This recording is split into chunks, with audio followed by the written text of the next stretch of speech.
Shasha, anak, birthday mo na pala bukas? Oo nga, mami. Kaso wala tayong handa kasi wala tayong pera. Kaya nga, sige, pag-iisipan ko na lang kung anong ihanda ko. Magpapahanda ka pa ba o hindi na? Kung may pera, Kaso wala tayong pera. edi wala tayong magagawa. O matulog ka na para pagising mo, birthday mo na. Sige po. Patulogin muna natin siya, guys. Ito na si Shasha, guys. Matutulog na siya, guys. Titingnan natin kung tulog na.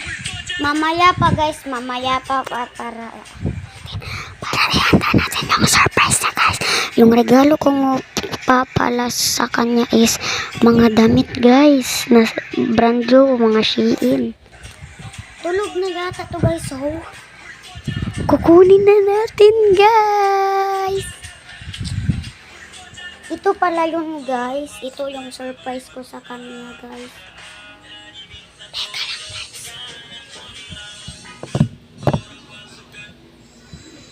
Wait until the last level.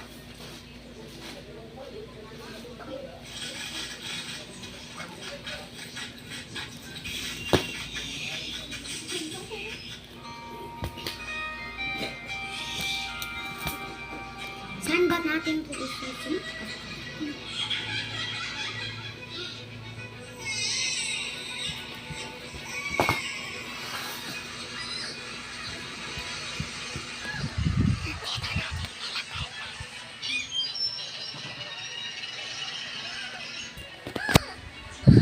Hoy, anak, Shasha, gumising ka na. Birthday ko na ngayon pala. Kaso wala tayong handa. Okay lang yan. Wala tayong magagawa. Kunin mo muna yung ano doon sa kortina. Bilisan mo, kunin mo yung charger ko doon.